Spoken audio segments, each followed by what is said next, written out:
StayCast, o podcast do mercado imobiliário. Fala, mercado imobiliário, mais um StayCast. Hoje eu tô com uma pessoa aqui do Sul. Os caras do Sul vão dominar o planeta mercado imobiliário. Eu tô aqui com o Mário Guaranha, é isso mesmo? A pronúncia? Guaranha? Guaranha, assim como se diz mesmo. Ah, que legal. Então, quem que é o Mário? O Mário está no mercado desde 2009, experiente como corretor de lançamento, varejo e também de alto padrão. Ampla experiência em formação e abertura de novas equipes de venda, especialista em liderança e neurovendas. Neurovendas, eu ouvi isso na pandemia, esqueci até o nome da pessoa que começou a pulverizar essa palavra, né?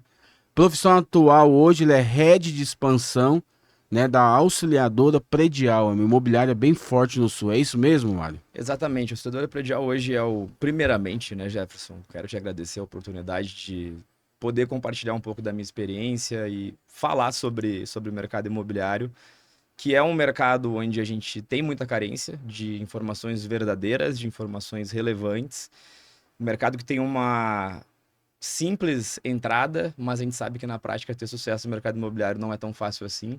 Então, a gente poder estar proporcionando esse momento para pessoas novas e também para pessoas que estão precisando daquele reskilling, né? Aquela troca de pele, que já estão no mercado há muito tempo e por muitas vezes não conseguem se readaptar. Entender a tecnologia, entender inteligência artificial, entender o novo momento, inclusive neurovendas, neuromarketing. A gente está vivendo uma era onde todos os dias são produzidos dezenas de milhares de novos conteúdos em vídeos curtos, vídeos longos. Então, muito obrigado pela oportunidade e parabéns pela tua iniciativa aí de estar produzindo conteúdo nesse nível de qualidade aí para o mercado imobiliário. Então, Mário, eu quero pegar um espaço seu aqui. Eu tô começando aqui, eu tenho aprendido com o pessoal do marketing aqui, os estrategistas nossos aqui. Ele falou, Jeff, você tem que falar também no começo e no final. Eu quero pedir para você, ouvinte aí do StayCast, segue a gente no Instagram, deixa seu like aí. O Mário hoje, ele vai enriquecer. Você pode ter certeza que a sua visão vai ser dilatada hoje. Ele tem muita coisa, tem muito conteúdo para entregar. Quando eu vi você pelo Instagram, cara, eu falei, cara, eu tenho que trazer esse cara aqui. Eu gosto muito do estilo provocativo, assim, das pessoas que têm essa parte da educação de provocação, sabe? De tirar o cara da zona de conforto, falar assim, cara, esse cara tem alguma coisa, transmite autoridade. Então eu tenho certeza que vai agregar muito e a gente só cresce quando você também ajuda a gente a crescer. Compartilha esse vídeo com a galera aí do seu grupo, com a sua comunidade e todo mundo vai crescer junto aqui, vamos aprender junto. call to action antes e depois, é isso? Vou aproveitar então quem está assistindo também. Meus seguidores, eu tenho certeza que vão acompanhar o StayCast. Sigam o StayCast, tá aqui validado depois de conversar com o Jefferson, que é um programa sério que realmente veio para agregar no mercado imobiliário. E para quem não me conhece ainda, todas as redes sociais, @Mário Guaranha. Simples, fácil, YouTube, TikTok, Instagram. Tô em todas do mesmo jeito. É um nome que não é muito comum, né? Mário, eu sempre brinco que o Mário é um nome que me forjou antifrágil, porque eu sofro bullying desde o início na escola, Sério, né? Que mano? Mário e tal, aquela piadinha, né? Do Super Mario Bros? Também. Então é isso, Jefferson, muito bom, cara. Tenho certeza que o StayCast em breve aí vai estar com milhares de centenas de seguidores, porque teu conteúdo tá vindo com muita qualidade mesmo. Obrigado. Vamos lá, Mário. Mário, eu quero te perguntar. Eu sei que você veio para São Paulo para expandir a empresa. Você é head de uma grande imobiliária do Sul. É de Porto Alegre, né? Exatamente, o grupo é do sul de Porto Alegre. Hoje a gente está presente em Rio Grande do Sul, Santa Catarina e São Paulo. O Grupo Auxiliadora Predial hoje é a maior administradora de condomínios do Brasil. Então é uma empresa muito forte nas 3 verticais de negócio, tanto em locações, principalmente no sul, na parte de locações. Em condomínios, São Paulo e Rio Grande do Sul, e agora começando a expansão em Santa Catarina também. E a nossa rede de franchising, a gente foi a primeira empresa do Rio Grande do Sul a franquear as lojas, então a gente tem uma operação hoje que ela é mesclada entre operação própria e franquias. E eu comecei no Rio Grande do Sul, com 26 anos, em 2018 eu entrei como gerente geral de vendas lá. Na época eu entrei para ajudar a empresa a vender mais. Eu lembro que quando me perguntava o que tu faz na Auxiliadora Predial, eu falei, cara, eu entrei para ajudar a empresa a expandir e vender mais. Então, no início, o Matheus, que é o meu grande parceiro da Auxiliadora Predial lá, que é o diretor-geral da operação, me chamou com esse desafio de levar o nome da Auxiliadora Predial Vendas para mais lugares, contratar mais corretores, qualificar o time. E a gente começou em Porto Alegre. Em 2020, em dezembro, eu comecei a fazer ponte aérea aqui no ABC Paulista. A gente teve uma surpresa muito grata, a gente foi recebido muito bem no ABC Paulista. A gente estava falando nos bastidores antes sobre São Paulo ser um país. São Paulo não é uma... A gente não pode considerar uma cidade pela força, pela pujança da economia e no mercado. Então a gente teve 2 momentos um pouco diferentes nessa expansão. Eu sou responsável pela expansão na cidade de São Paulo. A gente hoje já tem um outro head que eu preparei a operação no ABC, passei o bastão para ele e agora vim para São Paulo capital. E quando a gente fala de cultura, que é algo muito importante no mercado imobiliário, a gente percebe a diferença do país São Paulo, quando a gente olha para São Paulo capital, para o restante das praças. Quando a gente conectou o nosso know-how de Porto Alegre ao ABC Paulista, a gente foi muito feliz na réplica do modelo de negócio. A gente fez algo muito parecido com o que a gente fazia em Porto Alegre. Deu super certo. Super certo. A gente fez o terceiro ano passado, a gente bateu 130 milhões de vendas. Olha isso, que legal. No terceiro ano. E em São Paulo, a gente entrou, e aí eu tive que ter muita velocidade de reação aqui, tentando replicar de novo o modelo de Porto Alegre, e logo no segundo mês eu levantei a mão e falei, gente, olha só, Não, aí é que assim. São Paulo a gente não vai trazer know-how para cá. Então o mercado de São A Paulo gente tem que se adaptar. você achou desafiador. Totalmente, é um mercado completamente diferente, dinâmico, veloz, muito mais competitivo. Eu também enxergo uma qualificação dos corretores em São Paulo um pouco acima do restante do Brasil. E eu atribuo isso também por algo que a gente estava falando mais cedo aqui, sobre a quantidade de informações que a gente tem no mercado. Hoje, provavelmente 80%, 70% dos eventos de tecnologia de mercado imobiliário são aqui. A gente tem só na capital 11 milhões de pessoas, então tu imagina nem sei quantas imobiliárias tem em São Paulo, mas o nível de competitividade ele é muito maior O Brasil em São tá Paulo. 45 mil imobiliários. 45 mil, 600 mil corretores, mais ou menos, aí 650 mil. Então, é muita gente. E então, isso faz com que a competitividade fique maior, estimula o crescimento. Então, pelo menos eu percebo aqui em São Paulo uma régua um pouco mais alta para o mercado de forma geral. Tanto as imobiliárias como os corretores. Mas você falou uma coisa que é interessante. A gente sabe que o mercado ele é regional. Mas o mercado de São Paulo, quem trabalha no mercado de São Paulo, a gente percebe assim, tem muita galera desqualificada, pessoal. A gente vai colocando a régua, a gente vai vendo assim, e a gente subjuga um pouco. Mas ao mesmo tempo que a gente tem como tirar uma análise, quando pessoas vêm de fora para cá para tentar implementar algo. Cara, a maioria das pessoas que eu conheço patinado. Se você pegar imobiliária, eu não vou falar o nome aqui de imobiliárias grandes, mas pega imobiliárias grandes que vieram de outros estados, vieram para São Paulo. Não performou, não aconteceu. Eu falo aí de muitas mesmo assim, que eu tenho, que eu convivi com o founder lá, com o cara que eu cheguei, eu perguntei aí, como é que foi São Paulo, mercado de São Paulo? Desafiador. Até incorporadora, sabia? Que vem pra cá também. Eu atribuo isso a alguns fatores, assim, e eu vou dar uma... Eu sou gaúcho, né? Nascido e criado no Rio Grande do Sul. A minha carreira ela foi forjada em Porto Alegre, na capital gaúcha. Mas eu sou mais do interior ainda. Eu sou de uma cidade chamada Pantano Grande. Fui nascido em São Jerônimo e criado em Pantano Grande. É uma cidade de 10 mil habitantes. Quando eu fui morar em Porto Alegre, para mim já foi uma disrupção em relação a tamanho de mercado, em relação a oportunidades. E quando eu vim para São Paulo é mais de 10 vezes maior é 10 vezes maior que Porto Alegre. Então é uma cidade muito pujante. E o que eu percebi chegando aqui? Primeiro, eu tinha e ainda tenho uma visão de que o mercado imobiliário de Porto Alegre ele é muito desenvolvido, porque o gaúcho é chato. O gaúcho, a gente é chato. E quando eu falo isso, não é de uma forma pejorativa. Europeu, né? Mentalidade europeia. A gente tem um nível de exigência com as coisas que faz com, inclusive, nos bastidores de startups, falam que o Rio Grande do Sul é uma praça de teste. Quer testar um produto novo? É tipo assim, leva para os gaúchos chato lá, se der certo no Rio Grande do Sul, pode exponencializar para o restante do Brasil, porque provavelmente a gente vai conseguir replicar. Porém, quando a gente fala de mercado imobiliário, lá em Porto Alegre a gente tem uma questão muito cultural de marca, tá? E a Auxiliadora Predial é premiada com dezenas de prêmios, marca mais lembrada, marcas de quem decide, top ADVB de marketing. Então todo mundo sabe quem é a Auxiliadora Predial em Porto Alegre. Quando a gente chegou em São Paulo, teve um exercício e foi muito pessoal meu, que eu vim para cá responsável de carregar as informações e conversar sobre a expansão do mercado, logo nos primeiros meses eu levei para uma reunião de diretoria, isso eu comentei, gente, olha só, a gente precisa ser humilde em São Paulo. A gente não vai trazer know-how para São Paulo. A gente vai conseguir replicar algumas coisas que a gente faz lá, mas a gente tem que se adaptar ao mercado de São Paulo. A gente não vai mudar o mercado de São Paulo, porque o mercado de São Paulo não é Brasil. O mercado de São Paulo é São Paulo. A velocidade com que as coisas mudam e acontecem aqui, ela é outra. A globalização chega aqui rápido. Total. O mercado, tu falou a palavra perfeita, o mercado de São Paulo é globalizado. A gente tem gringo aqui o tempo inteiro, a gente tem fundo imobiliário que compra prédios inteiros, a gente tem americano, a gente tem europeu que está comprando imóveis aqui para investimento. Então aqui, quando eu vim para cá, eu comecei a pensar, por exemplo, em dolarização do preço do imóvel, algo que antes era impensável para mim. Tipo, quando eu olhava um imóvel de 40 mil reais o metro em São Paulo, um estúdio que vende a 50 mil, 60 mil reais o metro quadrado, eu achava...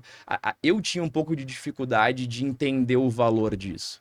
Aí quando chega em São Paulo e percebe um mercado globalizado, e você olha para o valor de um imóvel em Nova York, em Miami, em Paris, e começa a fazer esse comparativo dolarizado dos imóveis... É muito barato. Percebe que o Brasil é muito barato ainda tem muito espaço, aquém, né? ainda vai muito, tem muita valorização para acontecer.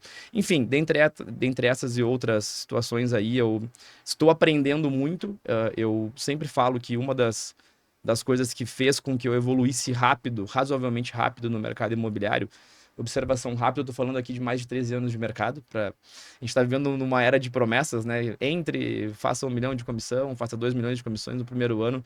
Eu não sou esse cara, eu acredito muito em processo, em desenvolvimento, em paciência, mas eu consegui me desenvolver razoavelmente rápido por essa capacidade de, em alguns momentos, me considerar um idiota, sabe? Assim, cara, eu não sei nada, eu tenho muito para aprender ainda. Isso é humildade. Eu acho que nem é questão de idiota, é ser humilde, cara. Eu uso idiota como um senso de humor, Sim. assim, para tornar mais compreensível, né? Mas é real, eu entendi. É assim, cara, eu cheguei aqui, eu preciso aprender de novo. E se eu voltar para Porto Alegre em algum momento, eu vou ter que aprender de novo. Se eu for pro Rio, eu vou ter que aprender de novo. Então, eu sempre carrego essa humildade intelectual de mentalidade de aprendiz. Eu sempre tenho que estar aprendendo alguma coisa.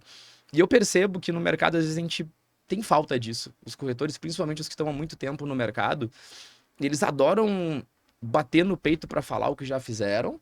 Eu tenho 20 anos de mercado, eu tenho 30 anos de mercado, eu tenho 40 anos de mercado.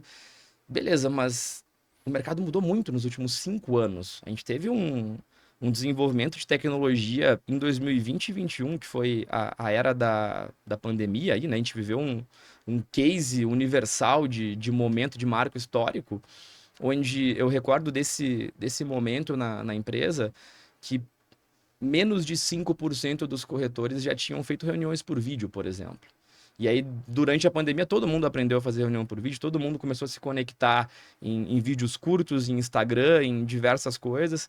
Então, a gente percebe que essa mudança do mercado, essa mudança de tecnologia, ela fez com que muitas pessoas acabassem ficando para trás, digamos assim, nesse desenvolvimento. E agora, é a hora de... Eu sempre digo, cara, intelectualmente, a gente tem que estar sempre de guarda baixa e ouvindo. Quem tem essa mentalidade de aprendizado, cara, pode aprender em qualquer lugar. Literalmente em qualquer lugar. Tu vai aprender conversando com o teu gestor, conversando com um colega que entrou ontem, o cara que não tem experiência nenhuma pode te ensinar alguma coisa.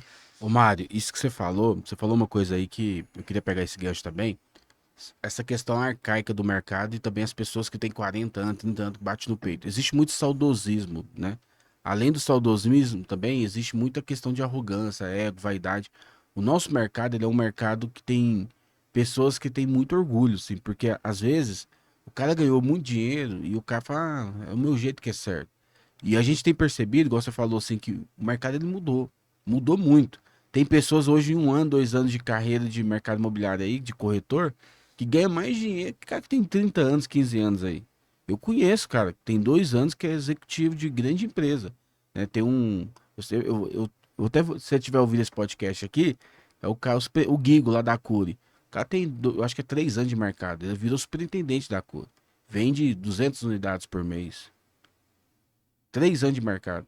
Onde você já viu isso? Não existia isso no mercado antes. Verdade ou não é? Verdade, verdade. Eu tenho uma.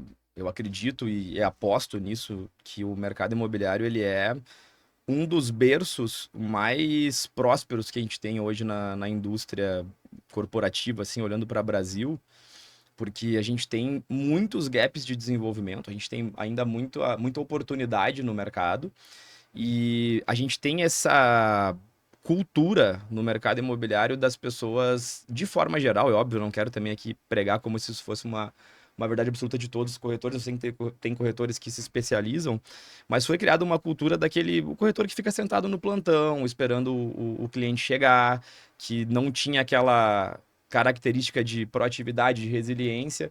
E hoje a gente percebe que pessoas, como o Jefferson comentou, pessoas novas no mercado, quando entram, se dedicam rapidamente. A gente está falando às vezes de um ano, né, Jefferson? Um ano, 2 anos. O cara vira superintendente, vira coordenador, vira gestor, abre a sua própria imobiliária em 3, 4 anos. E vamos lá, vamos fazer um exercício aqui, Jefferson. Quanto que um corretor precisa para começar no mercado imobiliário? Nada, Qual é, nenhum qual é o real. investimento? Cara, tu vai pagar um TTI que tu consegue fazer por R$ 1.000, R$ 1.500. Tem muito incorporador que dá Tem TTI. incorporadora que dá TTI, tem imobiliária que dá TTI. Então, assim, mas eu não tenho carro. Não precisa. Eu não comecei de carro. Eu comecei de ônibus. E era ônibus mesmo, porque em 2011 não tinha Uber. Então, eu ia para cima e para baixo de ônibus. Eu trabalhava em 2 lugares para conseguir pagar, garantir minhas contas mínimas mensais.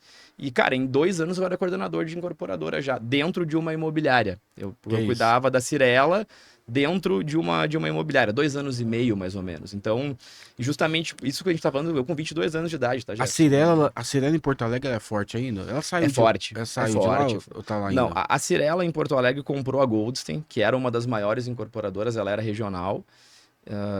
Ficou um processo de transição de marca por 5 anos, que ficou Cirela Goldstein, e hoje é muito mais forte a Cirela. Foi um processo muito parecido com a Iven. A Iven Sim. comprou a Melnick, ficou Melnick Iven, e agora voltou o nome só Melnick lá, mas a Melnick ainda tem essa fusão aí com a Iven, foi inclusive listada na Ibovespa no ano retrasado, se eu não me engano. A Melnick hoje é a maior incorporadora do Rio Grande do Sul, e a Cirela é a maior do Brasil ainda, né? Uma empresa, enfim, gigantesca, e lá no Sul é muito forte. Eles entraram, teve uma mudança muito interessante no Rio Grande do Sul, da Cirela, que quando eles entraram, o Putinato, que é o CEO da região Sul, lá não sei se ele ainda é o CEO, mas ele era quando eu fui embora de Porto Alegre, ele levou a linha premium da Cirela para Porto Alegre, e aí foi lançado o Pininfarina, foi lançado o empreendimento da Porsche, tiveram vários empreendimentos, cases de altíssimo padrão. O primeiro projeto que eu lembro em Porto Alegre que vendeu a quase R$ 20.000 o metro foi o projeto da Ferrari, que foi no bairro Bela Vista, enfim.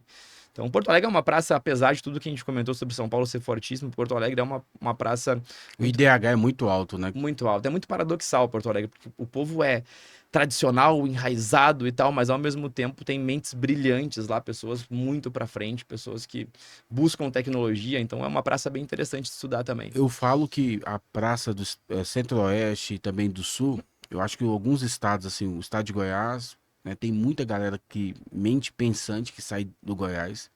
E também tem muita mente pensante que sai do Sul também. Eu acho que são polos, assim, praças que existe essa questão de tecnologia, gente na parte de educação, né? São Paulo também tem muita gente boa, né? Tem muita, mas eu acho que não destaca tanto. Quando você pega um estado menor, você consegue ver essas pessoas, os melhores mesmo, mais rápido, né? São promovidos mais rápido, né? Exato, exato. E tem uma coisa legal, que pouco a gente fala sobre São Paulo, que é que todo mundo se encontra, né? É. Todas essas mentes vêm para cá, por isso que essa cultura cosmopolita de São Paulo é muito legal, né? Porque a gente vai numa mesa de reuniões, ou a gente vai num evento, cara, a gente encontra as melhores mentes de todos os lugares reunidas, Sim. e aí a gente percebe todo mundo muito curioso, querendo saber. Eu quero saber o que o Jefferson tem para me ensinar, eu quero saber o que o Mário tem para me ensinar, eu quero saber o que o Altemiro, o Ricardo, quem é que. O que eles têm para me ensinar?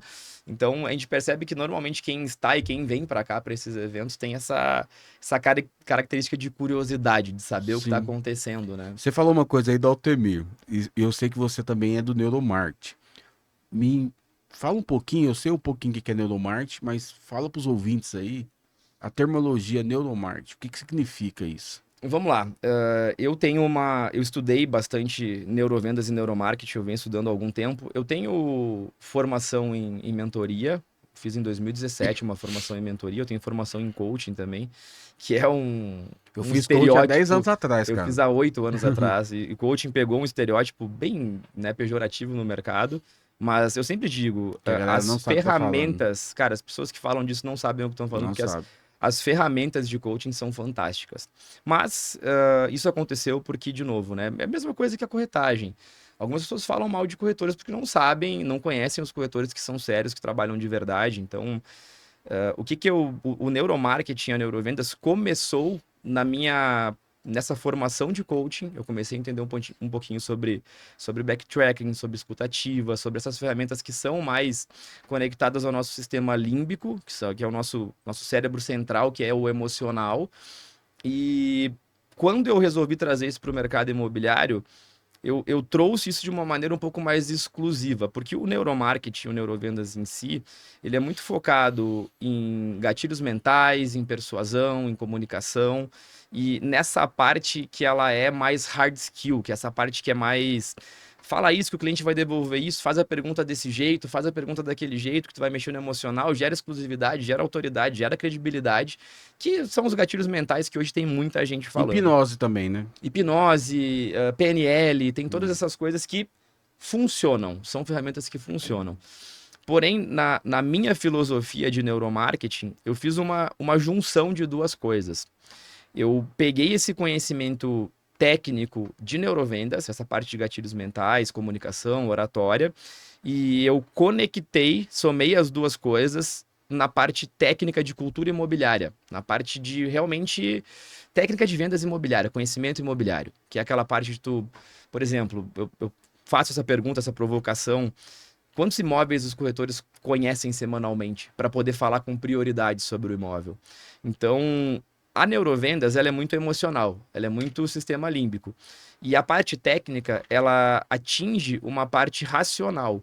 Quando você fala para um cliente dados, estatística, argumentos usando números, valor de metro quadrado, comparativo de imóveis, a gente vai para uma parte que ela é um convencimento muito mais racional. Se eu somar esse conhecimento racional, essa parte de cultura imobiliária, com o neurovendas, com essa parte emocional, cara, eu tenho um nível de persuasão que ele vai muito além do convencional de mercado imobiliário. Então, quando eu tenho, inclusive, eu fiz um webinar semana passada sobre neuromarketing, neurovendas imobiliário, e esse é o grande diferencial da metodologia que eu uso para neuromarketing, é tu somar cultura imobiliária, somar esse conhecimento técnico de mercado com a parte de gatilhos mentais, com a parte de persuasão.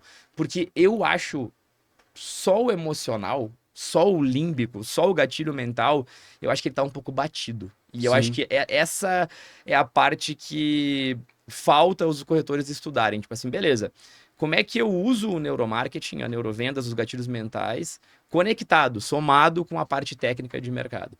Porque, na minha percepção, não adianta você ser um excepcional vendedor, um excepcional assim, especialista em neuromarketing e não ter conhecimento imobiliário. Senão o cliente vai perceber que tu tá só usando técnicazinha pronta, entendeu? Tá sendo vendedor, Tá né? sendo vendedorzão, Sendo entendeu? chato.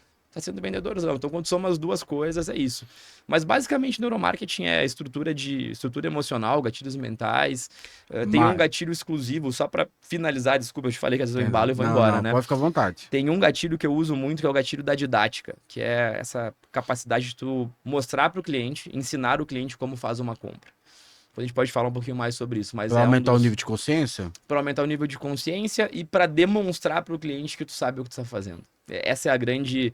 Porque quando tu consegue ensinar uma pessoa sobre o processo, tu tá disparando um gatilho muito forte, que é o gatilho do professor. E a gente tem a tendência, até por causa da nossa infância, de confiar em professores. É o arquétipo ali. É o arquétipo do professor através de um gatilho de didática. Esse gatilho foi criação minha, eu não vejo ninguém falando sobre isso.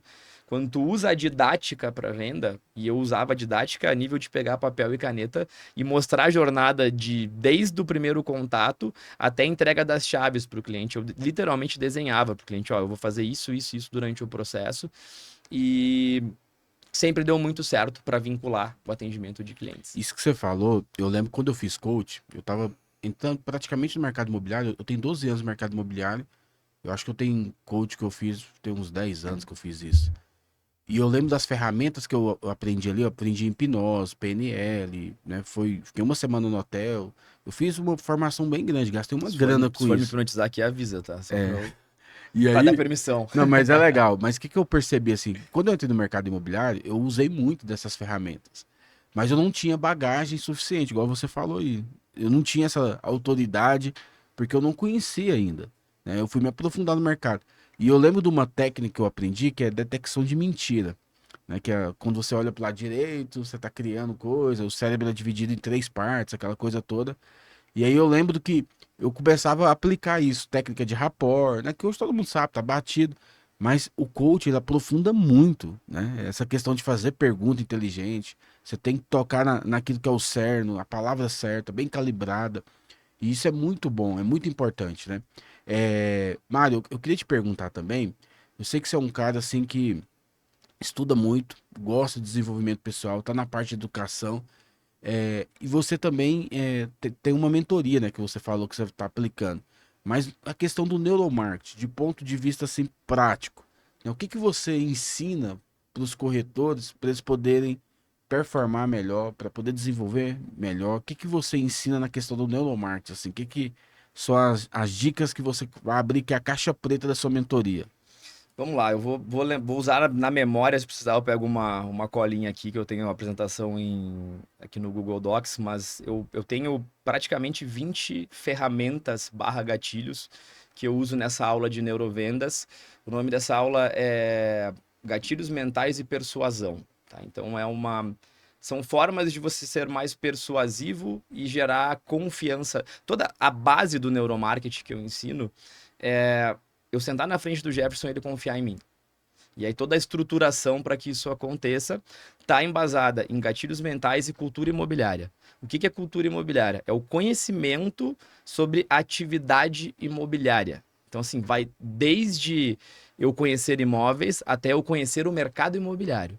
E eu vejo que essa parte é um grande gap dentro do mercado imobiliário.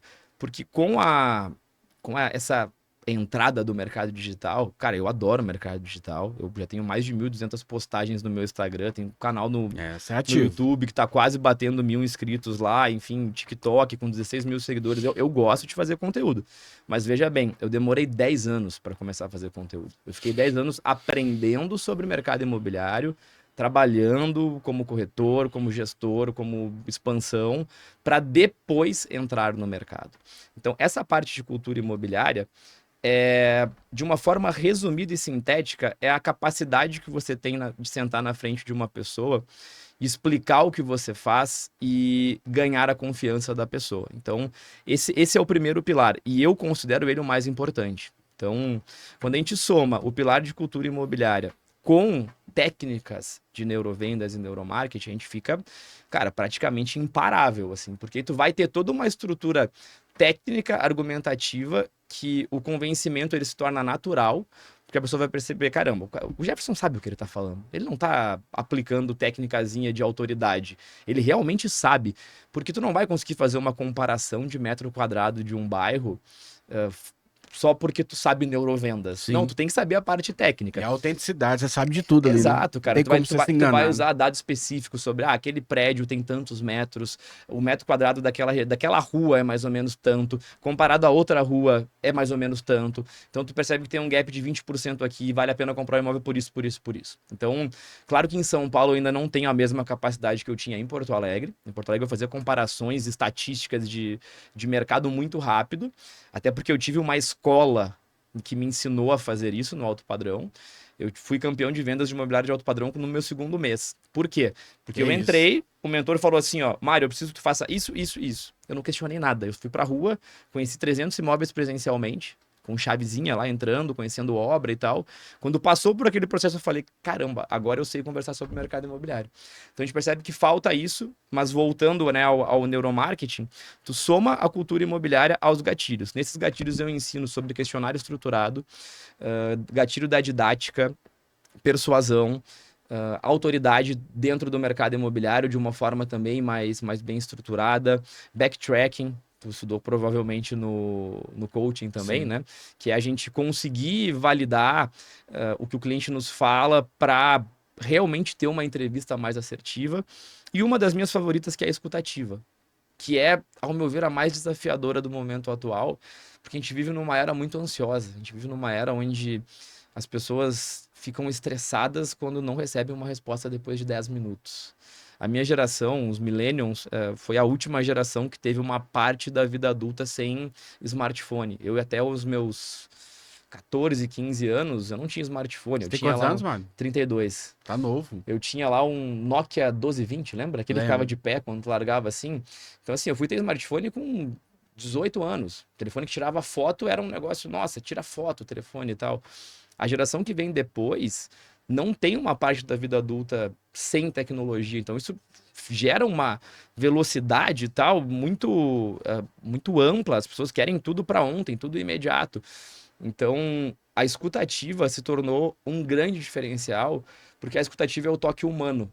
E eu costumo dizer que quem sabe fazer escutativa, eu falei isso no webinar semana passada, eu olhei para a cara dos corretores durante o webinar e ficaram assim, caramba, porque o que acontece? A escutativa, se eu te fizer as perguntas certas, acontece uma mágica no processo de venda. Acontece mesmo. Que a mágica é o seguinte, eu vou usar na negociação os teus argumentos para vender para ti.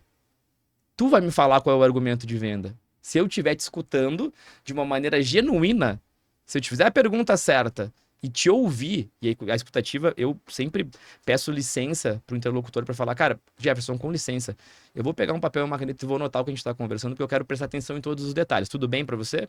Então, assim, Eu eu, sou eu assim estou, eu também. estou anotando aqui, mas eu estou prestando atenção, tá? E aí, quando a gente consegue pegar a percepção do detalhe, e aí que tá, a percepção, Com os ouvidos de ouvir, né? ouvidos de ouvir, respirando, prestando atenção, sem mexer no telefone durante a conversa, o cliente, o vendedor, o comprador, quem esteja do outro lado, ele vai te dar as ferramentas que tu vai ter que usar, os argumentos que tu tem que usar para fechar a venda com ele no futuro. Forte isso, Thiago. Ô, Thiago não, Mário. Mário, tem uma coisa que a Bíblia fala assim, lá em Tiago, que o órgão mais difícil de dominar do ser humano é a língua. E aí, fazendo o paradoxo aí que você falou também, a gente vive uma geração que é a geração da informação, da globalização. Mas na verdade é uma desinformação, porque nem tudo a gente sabe se é verdade ou é errado. O que tem de gente fake aí que ensina coisa, que fala coisa, e às vezes a gente não sabe checar o que que realmente tá congruente e o que que não tá.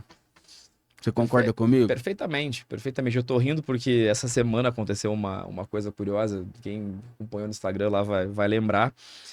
Eu faço questão de a cada semana eu faço algum TBT, alguma coisa antiga falando sobre o meu histórico, porque eu tenho um background de carreira com vários cargos em várias empresas diferentes. Quem me conhece sabe, né? Eu sempre falo que eu primeiro me tornei uma autoridade real no mercado imobiliário, na praça que eu atuava, em Porto Alegre, para depois vir pro mercado digital. As pessoas hoje estão fazendo o inverso, né? Elas querem ser autoridade no mercado digital, e aí vão lá, um nível de desespero de comprar seguidor. Aí tu vai olhar lá os Reels da pessoa, tem 50 mil seguidores e tem 100 views no Reels. Então, tipo assim, cara, cadê esse povo que te segue, que não comenta, que não faz nada? Então, essa ansiedade, essa por velocidade, por fama e tudo mais, eu nunca tive isso. Mas quando eu decidi, eu tomei uma decisão, eu vou entrar no mercado educacional. Eu sempre olhei para isso como um negócio, sempre olhei isso como uma oportunidade de me desenvolver, porque para ensinar a gente tem que aprender mais. Inclusive, existe a pirâmide de William Glasser lá que fala, né, que a melhor maneira de você aprender é ensinar. É o Então, isso 100%, né? exatamente, é o 100%. Então, para mim, isso é um paradoxo muito bacana, porque eu amo aprender, eu sou fissurado por leitura, eu já li Dostoiévski, Tolstói, William James, eu leio filosofia, psicologia, eu faço terapia há 6 anos, então, cara, eu tenho uma cabeça meio agitada, então eu tô sempre lendo, estudando, ouvindo podcast para aprender cada vez mais. Mas voltando à história das pessoas que ensinam sem antes ter feito, eu tenho uma visão, inclusive o William James tem uma frase sobre isso, que é o seguinte: o ser humano só deveria falar sobre aquilo que ele tem alguma experiência de vida. O ser humano não deveria falar sobre coisas que ele nunca experienciou, porque, cara, na prática a teoria é outra, né? Quando a gente vai para o campo, a teoria muda. E aí que aconteceu uma coisa curiosa comigo essa semana, que um seguidor botou numa... Provavelmente deve ter visto esse vídeo da rotina, que eu menciono aqui. O corretor sem rotina tá condenado ao fracasso. Foi num podcast que eu gravei com outro pessoal aí. E esse vídeo acabou explodindo, passou lá de 600 mil visualizações, uma porrada de compartilhamento. E aí, alguns corretores ficaram... 600 mil? 600 mil views. Aonde? TikTok ou... No Instagram. Uau. No Instagram. E aí me deu quase 5 mil seguidores o vídeo. Então, esse foi um vídeo que colocou... Porque ele é um vídeo forte, né? Por enquanto fala condenado ao fracasso, isso mexe, né? Tu falou da provocação. E eu sou um cara um pouco provocativo, enfim, mas tem coração bom. Quando eu converso, todo mundo vê que é... Não tô querendo... Então você vai falar que não vou fazer um corte isso aqui agora. Não tô querendo fazer provocação pra botar o dedo na ferida de ninguém, Mas o né, que você falou nesse vídeo? Qual que foi o cerno?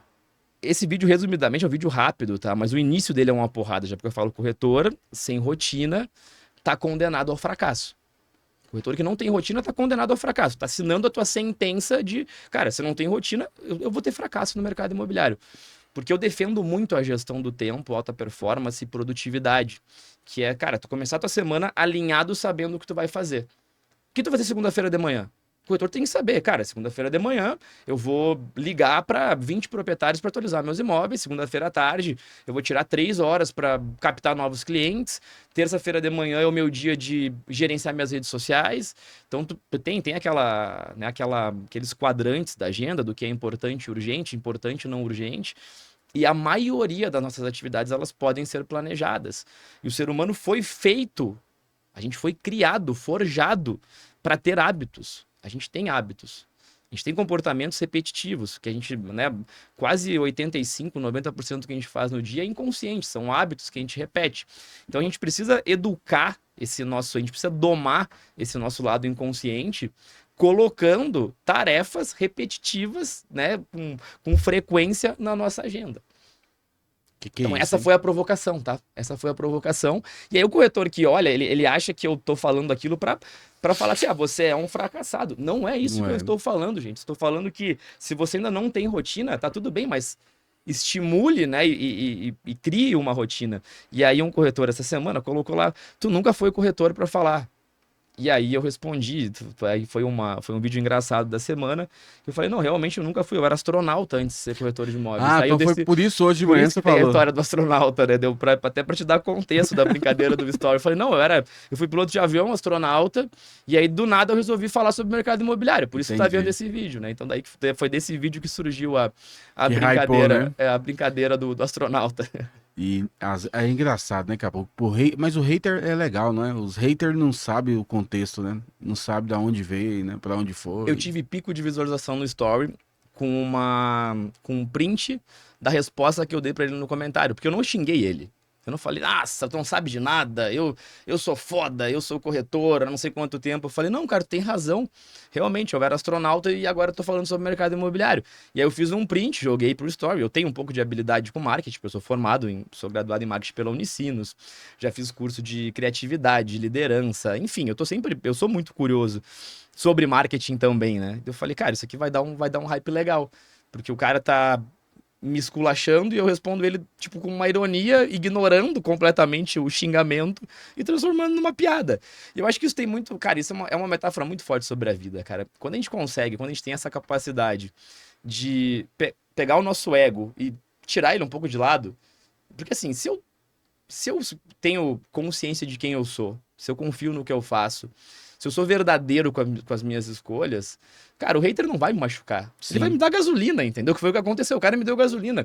Eu tive pico de quase 4 mil views no story. E serve de mola propulsora. Total. Eu fiz um Reels no domingo, um story na segunda, fiz mais um vídeo hoje. A audiência tá engajada, dando risada da história do astronauta. Aí os meus próprios seguidores começam a me defender em relação a outras pessoas. Fala, cara, pelo amor de Deus, deixa de ser preguiçoso. Entra no primeiro destaque dele que tá contando toda a história. O cara começou com 19 anos no mercado imobiliário. E tá com 32, ou seja, eu tô há 13 anos no mercado imobiliário. Eu me inscrevi no TTI com 17. Se eu considerar o tempo de inscrição do TTI, desde que eu tirei meu crédito e tudo mais, eu tô há 15 anos no mercado imobiliário já. Ô Mário, e qual que foi o seu momento assim, mais difícil no mercado imobiliário? Eu gosto de fazer essas perguntas aqui, pra galera também aprender com os momentos difíceis dos outros também. Cara, eu vou te falar de 2 momentos, tá? E um deles é um pouco mais pesado Quando do fala que um o momento outro. difícil, parece que acabou do Não, mas é. Eu gosto muito de falar sobre a vulnerabilidade, sobre os momentos difíceis, porque a gente acha que a vida É um conto de fadas, é né? uma Nutelinha, né? Um É. moranguinho. E, enfim, tem 2 momentos que ficaram muito marcados pra mim, assim. O primeiro foi realmente o início da minha carreira.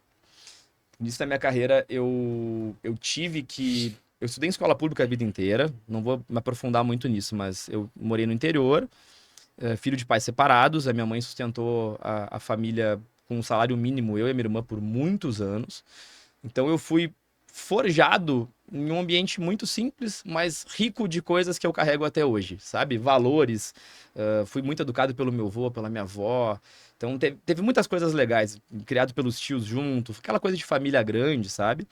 Mas quando eu decidi, né, virar homem e falar, cara, isso quando eu digo virar homem é sair de casa, ter a minha própria receita e falar, cara, estou indo para o mundo, que é aquele rito de passagem, né, que todo mundo vai ter que passar em algum momento, seja homem, seja mulher, a gente começa a perceber que o mundo é muito diferente quando a gente sai da asa, né? Ele é outro mundo. Sim. Cheguei em Porto Alegre, eu tive que arrumar um emprego e aí eu pagava as contas com esse emprego e trabalhava no mercado imobiliário das 2h30 da tarde às 9 da noite. Então a gente está falando de mais ou menos um ano que eu trabalhava das 7 da manhã às 9 da noite, 14 horas por dia.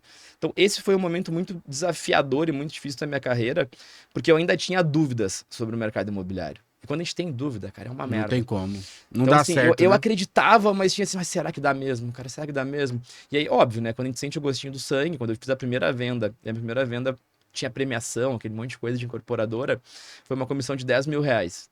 O meu salário nessa escola que eu trabalhava lá, que era uma escola de curso técnico, curiosamente eu vendia curso técnico de transações imobiliárias, então eu estimulava a galera a Olha ser isso. corretor lá atrás já como, né, como vendedor dessa escola. Meu salário com comissão, na época, dava 950 mil reais. Claro, tu levando a inflação, hoje seria um salário um pouquinho maior, enfim. Mas eu lembro que quando eu olhei aquela comissão de 10 mil reais, eu falei, caramba, eu ganhei 10 salários em um, velho. 10 salários em um. E agora, pô, preciso mais. E aí aquilo me deu um ânimo e eu comecei. E aí depois, sendo muito realista, assim, e verdadeiro contigo, Jefferson, a minha carreira, cara, eu fui muito iluminado. Eu sempre sou muito grato a Deus por isso, cara, mas assim, eu fiz as escolhas certas nos momentos certos e aproveitei as oportunidades que apareceram. E tem uma frase que eu gosto muito, que eu sempre falo para as pessoas, tipo assim, ah, cara, tu quer ser gestor, tu quer ser dono de imobiliária, tu quer ser dono de franquia, tu quer ser diretor, o que seja. Cara, te posiciona antes da oportunidade chegar. Se tu quer ser gestor, começa a agir como um gestor desde agora, Sim. porque se tu estiver agindo como gestor, alguém vai te enxergar e vai falar, caramba, esse cara já é gestor. Isso foi, na minha carreira sempre foi assim. Então, quando eu resolvi ser coordenador, eu comecei a espelhar os coordenadores de produto e começar a fazer mais ou menos o que eles faziam, surgiu uma oportunidade. Depois eu queria montar uma equipe, eu comecei a me posicionar ajudando mais os outros corretores, dando treinamento quando eu podia dentro da imobiliária. Apareceu uma vaga dentro de uma plataforma para eu montar uma equipe. Então, os movimentos foram muito rápidos, até que eu cheguei na auxiliadora e a auxiliadora foi um grande baque que eu tive, porque é quando todo o esforço materializa e tu tem aquele flashback, sabe? Porque eu entrei com 26 na auxiliadora. A auxiliadora, na época, não tinha cultura de contratar pessoas sem faculdade. Eu não tinha faculdade na época ainda. E eu entrei como o segundo executivo mais importante de toda a área de vendas Olha da isso. empresa. Gerente geral de vendas, com 26 anos. Eu lembro que quando passou aquele momento, eu falei assim, caramba, velho. O que aconteceu aqui? Eu conquistei. Sabe quando tá nadando, cabeça abaixo, tu olha assim, caramba, o que aconteceu aqui? E aí, só que ao mesmo tempo, aquela provocação de, beleza, vamos de novo, que agora tem muita coisa pela frente. Eu sou um cara novo, obviamente as pessoas vão me olhar com uma visão de desconfiança, eu tinha certeza disso. O que eu posso estudar? O que eu posso aprender agora para ensinar e para aprender alguma coisa com esses caras? Os meus gestores lá na época, na auxiliadora, que trabalhavam comigo, o mais jovem deles tinha 10 anos a mais do que eu. Uau. E eu era gestor de todos eles. Então, assim, tipo, cara, eu tinha que. Beleza, eu preciso ter muita humildade, porque eu não. Sempre foi uma característica minha, mas eu também preciso gerar valor para o marketplace. O que eu posso trazer de diferente? E eu comecei a levar rede social, comecei a levar treinamento, comecei a levar neurovendas, coisas que eu usava como corretor, como gestor, para dentro daquela equipe. Esse foi o primeiro momento, né? Fechando, foi lá essa parte do início. E o segundo momento foi 2021, 2022, quando eu já estava muito confortável no mercado. Estava num momento, assim, onde eu me sentia, cara, meio super-homem, assim. Sabe quando tá numa... Eu tava com 28 anos, ganhando muito bem financeiramente. Esses momentos que é perigoso. Ganhando muito bem financeiramente, cuidando da minha cabeça, cuidando do meu corpo, treinando, lendo, estudando, desenvolvi inglês fluente, fui para os Estados Unidos pela primeira vez lá para o evento do NAR, que é a maior conferência de corretores do mundo. Viajei para Europa, cara, tava, enfim, vida hypada, momento top. E aí, cara, enfim, abri aqui uma coisa completamente pessoal. Quem me segue há mais tempo fala. Eu não me importo de falar, até porque a fala cura, a fala nos ajuda a falar mais sobre isso. Final de 2020, eu descobri que a minha mãe estava doente, ela me ligou. Ela faleceu em agosto de 2022. Meus sentimentos. Obrigado, meu amigo. E esse foi um momento da minha carreira onde eu fui desafiado a usar tudo que eu aprendi sobre resiliência, sobre adaptação, sobre enxergar o lado positivo das coisas.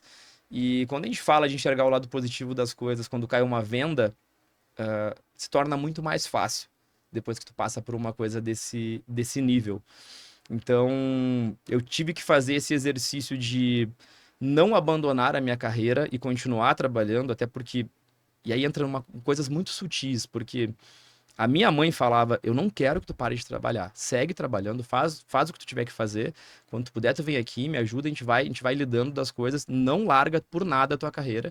Então é uma linha muito tênue entre conseguir ficar próximo. Nossa, E eu forte, hein, mano? tive a felicidade de conseguir ficar próximo dela, literalmente até o último minuto. E, ao mesmo tempo, manter as coisas de pé dentro da empresa. Eu tava vindo para São Paulo, na época eu comecei a fazer ponte aérea. Então, Mas você não tem que ter o peso, né? Que sua mãe mesmo, ela te encorajou, né? Você entende isso, né, cara? cara, eu estou aqui hoje, com o peito aberto e em São Paulo e viajando, conhecendo vários lugares. Já viajei sozinho várias vezes. Eu tenho plena consciência. Isso foi uma das coisas que eu consegui desenvolver durante esse processo de achar gratidão na dor, né? Cara, durante um processo verdadeiro de dor, tu conseguir ser grato. Eu sempre tive, assim, cara, uma ótica de, tipo, cara, eu tive o privilégio de conviver 30 anos com a minha mãe. Minha mãe foi do cacete na minha vida. Ela me forjou a pessoa que eu sou hoje. Ela me Sim. transformou uma pessoa livre, com coragem e tudo mais. Então eu consegui ser grato por isso. E depois que tudo isso passou, eu comecei a perceber a força dos ensinamentos que ela me deu quando eu era jovem. Quando eu falava pra ela, mãe, quero fazer TTI. Ela falou, vai, tu quer fazer, faz. Legal, Mãe, eu né? quero morar em Porto Alegre. Vai. Então, assim, eu carrego muito essa raiz da liberdade com responsabilidade, que foi uma criação, um mérito dela. E depois que isso passou, e agora já fazem 2 anos, vão fazer 2 anos já que aconteceu isso, todo mundo acha que eu me tornei uma pessoa fria, mas na verdade não, cara. Na verdade, hoje eu Eu te entendo. incentivo muito mais as pessoas. E eu sempre digo, tipo assim, cara, a profissão não é a vida. A profissão faz parte da vida, não é a coisa mais importante, então... Eu falo assim, quando eu te entendo, até eu falo pra minha esposa muito isso, assim, eu não tenho a propriedade que você passou, mas eu perdi meu pai também, mas eu percebo, assim, que a gente, às vezes, quando se torna mais frio, não é porque é mais frio, é porque a gente é focado, disciplinado, a gente sabe aonde a gente quer ir, aonde a gente vai chegar. Pessoas assim, não fica distraindo com qualquer coisa, cara. As pessoas, hoje eu percebo assim, tem muita gente que é distraída, tem muita gente que para, relaxa, fica. Eu não, eu tenho pouco tempo pra construir as coisas. Por que que eu vou ficar me distraindo? Eu gosto de estar com a minha família, né? Hoje eu não trabalho mais sábado, domingo. Então tem coisas, Perfeito. eu sou um cara que eu sei o que que eu quero, o tempo, até onde eu vou chegar, até onde eu vou parar de trabalhar. Perfeito. Clareza, né? É, Clareza é um dos pilares mais importantes da vida, a gente saber pra onde a gente tá indo. é. Mas isso, assim, cara, de forma alguma me tornou frio, pelo contrário. Hoje eu levo muito a sério o que precisa ser levado a sério. E eu tenho uma raiz, assim, cara, estoica, que é desde muito novo, era um pouco empírico. Depois eu comecei a estudar estoicismo e eu percebi que eu tenho essa raiz do rapidamente conseguir olhar para o problema e pensar, eu posso fazer alguma coisa? Posso, faz. Não posso, tá resolvido, segue a vida. Isso então, é legal. Isso é, e uma Poder coisa de decisão rápido, né? Cara, isso para corretagem, eu tenho uma brincadeira que eu faço com meus alunos, quem faz a mentoria já ouviu falando sobre isso, que é a regra dos 10 minutos. Eu uso ela em dois momentos. No momento que é muito sério dentro da metodologia, que é para essa parte, tipo assim, cara, quando tá tentando se concentrar em alguma coisa e não consegue, tem uma regra que se chama a regra dos 10 minutos, que é tu usar 10 minutos de despressurização. Tipo, tu sai da frente do computador, bota no cronômetro 10 minutos, respira e nesse período tu recorda o porquê aquela tarefa é importante e depois tu volta. A Tu para de descompressão, né? lutar. Cara, tu para de lutar contra aquilo que tu tá ali, tá, quero fazer, para de lutar e volta depois. E tem a regra dos 10 minutos do choro, que eu falo pros corretores. Já conhece algum corretor de altíssima performance que fica te contando sobre os negócios que ele não fez? Vários. Eu Sim. conheço. Alta performance ou. Não, porque a galera, é aquilo que você falou, o complexo super-homem. Uhum. Quando o cara tá na capa do super-homem, na arrogância, ele não vai contar. Mas cara que é humilde, igual, que já viveu, que já teve, já conquistou, cara, o cara conta Dos negócios que fez, né? o que fez. Então, eu falei muito rápido. Eu falo rápido pra caramba. Mas tu vê um Mas o corretor de negócio alta que não fica performance. falando que não fez. Os negócios que entendi. perdeu, não fica, não, né? Não fala. O cara não fica. Então, eu sempre uso esse exemplo dentro da mentoria que eu falo o seguinte, gente, vocês já viram um corretor bom pra caramba no corredor da imobiliária ou no salão de vendas comentando de uma proposta que ele não fechou? Ah, não. Por que será? Porque esse cara não perde tempo. Então, o que eu sempre... Eu brinco com o meu time lá e às vezes também com os mentorados. Eu falo, gente, olha só. Eu vou ensinar uma técnica muito forte pra vocês. Quando vocês perderem um negócio, Esquece. chorem por 10 minutos. Pega 10 minutos, 10, 15 minutos, reclama, chora, esperneia, faz o que tu quiser. Mas depois de 15 minutos, passa a régua, esquece e vai pro próximo. Porque cada minuto que tu investir falando de um negócio que tu perdeu, tu tá deixando de plantar novas sementes para fechar novos E negócios. até a questão do estado emocional da pessoa. Ela vai ficar cabisbaixa, a energia vai baixar, vai tudo. Gera um câncer dentro dela ali. Perfeito. Claro que a gente vai sentir, né? É óbvio que a gente Sim. vai sentir quando Cara, perder o negócio, mas tem que ser rápido, cara. Tem que virar a chave Mário, rápido. eu sou muito assim, eu amo a Bíblia, assim. Minha primeira formação, Eu li a Bíblia eu fiz também, teologia, maravilhoso. cara. Eu fiz teologia, a primeira formação minha. Pô, que massa. E aí eu estudei muito, assim, eu já li a Bíblia várias vezes. E eu percebo, assim, que tudo tá na Bíblia, cara. Você falou uma coisa aí, assim, ó, chora 10 minutos. O que que a Bíblia fala sobre isso? O choro, ele pode durar uma noite, mas a alegria, ela vem logo pela manhã. O choro, ele dura uma noite. O próprio Deus fala, chora, você tem que chorar. Os momentos de luto, você chora. Chora uma noite, mas a alegria tem que vir pela manhã. Perfeito, perfeito. É legal, não é? A Bíblia é fantástica, né? Eu comecei a ler em 2021, enfim, muitos aprendizados e, cara, a gente percebe muitos livros modernos que carregam muitos aprendizados da Bíblia, né? Eu tenho, inclusive, uma tatuagem de um provérbio no peito, que é uma história bem, bem bonita de um terço que eu ganhei da minha mãe. Eu botei o provérbio, se eu não me engano, é o 4:23, que é acima de tudo, guarde seu coração, pois toda a sua vida provém Consegue dele. todas as riquezas, né? Exatamente. Algumas Bíblias também vêm de pensamentos, né? Guarde seu coração, guarde seus pensamentos, mas enfim, tudo realmente está lá. E essa velocidade de reação, cara, eu vejo que é um grande diferencial dos corretores.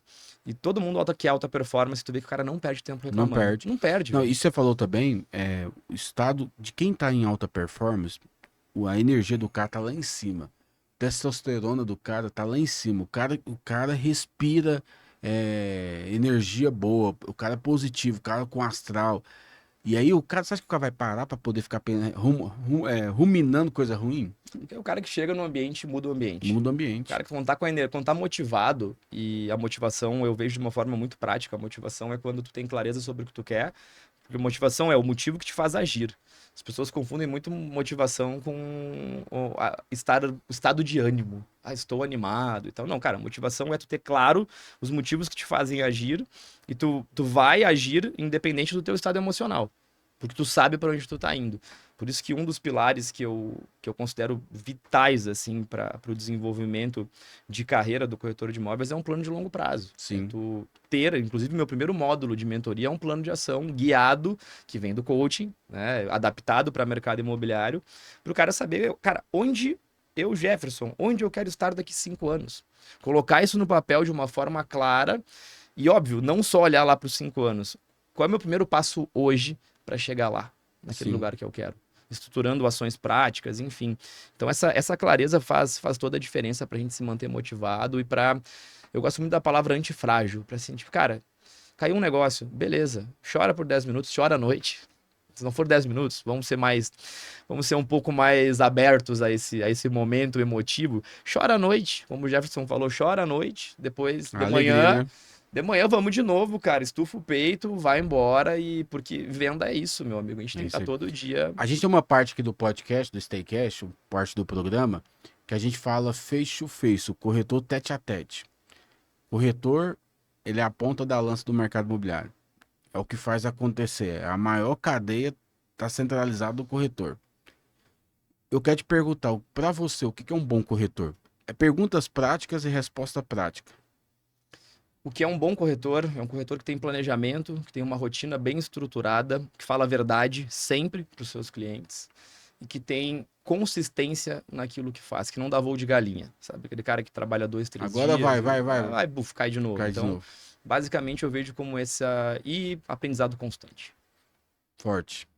O que é um bom gerente de vendas? Eu gosto de chamar de líder, tá, Jefferson? Porque gerente eu vejo de uma forma mais assim, números, mais. E eu vejo um bom líder, um bom gestor líder, vamos chamar assim, um bom gerente líder, o cara que tem a capacidade de tirar o melhor das pessoas e a pessoa que tem a capacidade de mudar a energia do ambiente que ele chega. A pessoa que consegue tirar, extrair das pessoas que trabalham o melhor. E isso é muito sutil, é muito humano. Eu gosto muito de gestão humanizada, porque muitas vezes tu vai olhar para um corretor que está meses sem vender, a gente não entende o porquê, e muitas vezes ele está exercendo atividades que ele não é bom. E o gestor ainda não teve a capacidade de entender. Daqui a pouco o cara, por exemplo, ele é muito bom no telefone, mas não faz uma oferta ativa. Tem uma comunicação boa, sabe conversar, sabe persuadir, mas está parado na frente do computador. Porque é um cara que sabe se comunicar muito bem pessoalmente com as pessoas e fica o dia inteiro no escritório. E às vezes o gestor tem esse papel sutil, o líder de falar, meu, olha só, testa isso aqui que talvez vai dar certo para você. Então eu acho que a capacidade de extrair o melhor das pessoas é o que faz um líder ser diferenciado. E um coordenador de vendas? Lá no sul, Porto Alegre, a terminologia é usada assim também? Coordenador, gerente, Coordenador, quando a gente diretor, fala coordenador lá, coordenador de projeto. coordenador de produto, a gente chamava lá, coordenador de projeto. Cara, esse cara, ele tem que ter muita energia, ser muito proativo. Eu acho que o volume de trabalho para um coordenador de produto, ele é muito importante. Quando eu fui coordenador, eu treinei 50 equipes de vendas da imobiliária, eu treinei todas. Eu fui coordenador do Medplex, do Medplex Santana, lá da Cirela, em Porto Alegre. E eu treinei todas as equipes. Cara, eu deixava panfleto em cima das mesas todos os dias de manhã do Medplex. Todos os dias. Ou eu estava treinando as equipes, ou eu estava deixando panfleto nas mesas falando, ó, unidade baixou de tanto para tanto, fazendo isca, sabe? Para gerar os... E, cara, obviamente, o domínio, assim, pleno e absoluto do produto. O coordenador não pode titubear em uma vírgula do produto. Até porque ele tem, cara, alguns produtos para dominar, entendeu? Ah, mas o cara é coordenador de uma incorporadora grande. Beleza, quantos produtos são 50? Cara, tu tem que saber tudo de todos os produtos. Porque tu é o cara do fechamento do negócio. Porque a gente sabe que existe um desafio no mercado, e eu acho isso um erro, inclusive, mas ok, é a realidade do mercado. Os corretores se rotulam. Ah, eu sou um corretor de mercado secundário, eu sou um corretor de lançamento. Eu acho isso uma puta cagada. Porque tu tá deixando dinheiro na mesa de algum dos lados. Eu acho que tem que ser corretor de imóveis. Se o Jefferson quer investir, vou te atender. Se o Jefferson quer comprar um imóvel para família, eu vou te atender. Mas a gente sabe que na prática, isso ainda não é comum no mercado. Então, quando a gente tem uma venda de primário, a gente chama o coordenador. Então, o meu coordenador tem que ter domínio técnico pleno sobre os Mário, eu produtos. quero reconhecer algo aqui. Eu acho que eu tô no 67º podcast. 67, quase 70 podcast aí. Cara, um dos caras que vieram aqui, várias pessoas passaram aqui, mas você é um cara que tem uma mente clara, assim, de comunicação. Quero te parabenizar nisso. E muito rico no conteúdo, né? Eu tenho certeza que você vindo para São Paulo vai ouvir falar de você. Porque eu entrevisto muitas pessoas aqui, cara. E às vezes eu faço essas perguntas, e as perguntas assim, o cara fala, não, porque o cara tem que ser bom, isso, aquilo. É muito simplista, assim.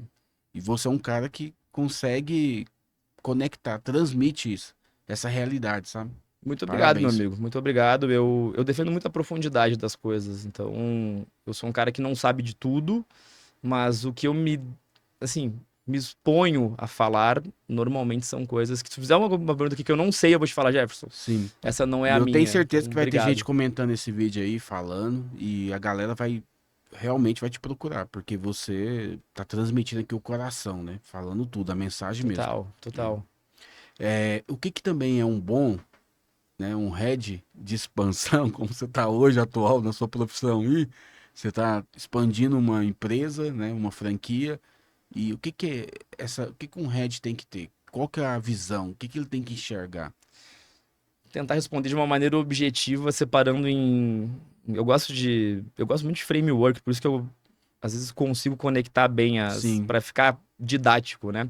Separar em duas coisas. Primeiro, cara, um head de expansão, uma pessoa responsável por expandir uma empresa, a primeira coisa é a parte técnica, é a parte de dominar o mercado imobiliário e dominar como funciona uma empresa de dentro, porque o head de expansão, a pessoa que vai estar à frente, desenvolvedor de área, essas pessoas, elas têm uma responsabilidade muito importante de vender uma ideia. Porque quantas empresas existem no mercado hoje para franquear, para, enfim.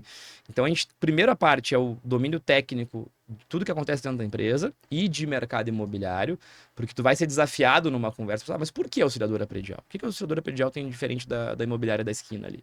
Então tem essa primeira parte.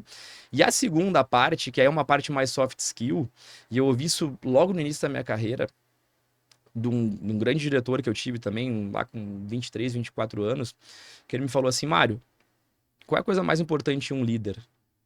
Um gestor, um líder, um diretor? Eu falei, cara, saber números, gerenciar, enfim. Ele falou, não, cara, eu vou te falar qual é o maior valor que um líder tem no marketplace. Quando eu falo marketplace, eu falo, né, o ecossistema, e aí agora especificamente a indústria imobiliária, que é o nosso caso aqui. O maior valor que um líder tem é a capacidade de atrair bons talentos para trabalhar com ele. eu concordo. Esse é o maior valor que um líder tem. Extrair o potencial de cada um. Ninguém vai me contratar porque eu sou bom tecnicamente em mercado imobiliário. É óbvio que isso importa, mas o pozinho mágico que faz a diferença é eu ter a capacidade de sentar na frente de um puta gestor e convencer um cara numa reunião que trabalhar comigo é o melhor para ele. E quando eu falo melhor para ele, eu tô falando de forma genuína, que ele realmente vai ter oportunidade trabalhando comigo, que eu vou ter capacidade de desenvolver ele para ele ser melhor ainda do que ele já é. Então, quando a gente fala em head de expansão, quando a gente fala em desenvolvedor de área, quando a gente fala em diretor de vendas, enfim, eu vejo que tem, assim, óbvio, esse domínio pleno da parte técnica de mercado imobiliário. Então, eu acho que toda vez que eu vejo um diretor, assim, o cara tem 2 anos de mercado e já virou diretor. Eu tenho um pouco de pé atrás pela falta de Existe conhecimento isso. técnico. A maturidade, eu acredito que tem uma questão, assim, de maturidade ao tempo que produz. Exato, exato. Talvez os resultados, o tempo não vai exigir muito. O resultado ele pode vir exponencial. Pode, Mas a pode sim. maturidade, cara, eu Porque acho que tem que ser consolidado ao tempo que vai E até produzir. o mercado imobiliário, ele é uma indústria que tem as suas peculiaridades, né? A gente tem Sim, coisas que a gente sabe que, cara, gerenciar autônomo é uma coisa, é única. Não é igual tu gerenciar CLT. A cobrança é diferente, não é cobrança, é convencimento. Então, a pessoa que às vezes migra de outra indústria para o mercado imobiliário sem experiência acaba tomando pau no início, porque não entende dessas não nuances. entende. Então, assim, concluindo, né, para responder em poucas palavras, domínio da parte técnica, tem que ter uma certa experiência. Eu botaria pelo menos uns 5 anos, assim, para ter um conhecimento de como a salsicha é feita, né? Como a gente brinca no mundo corporativo. E a outra parte desse líder que tem a responsabilidade de expandir os negócios é a capacidade de atrair talentos para perto de si. Eu acho Show. que essa é a. Mário, o que que é isso? Esse podcast tá muito gostoso, mas eu acho que já foi mais de uma hora aí. A Eu te gente. falei que eu falava Não, bastante, mas né? foi gostoso, cara. E eu tenho certeza que agregou muito. E eu quero te pedir mais uma vez: compartilhe esse podcast, manda nos grupos do WhatsApp, aonde você está inserido. Eu tenho certeza que alguma das coisas aqui vai ser uma faísca do seu coração, que vai, né, incendiar e vai te levar você ao próximo nível, next level, né? Todo mundo tem que ir pro próximo nível, ninguém pode ficar Sempre. estagnado. E o Mário aqui, ele enriqueceu esse podcast hoje. Mário, eu queria que você deixasse a última mensagem, né, as suas considerações finais aí.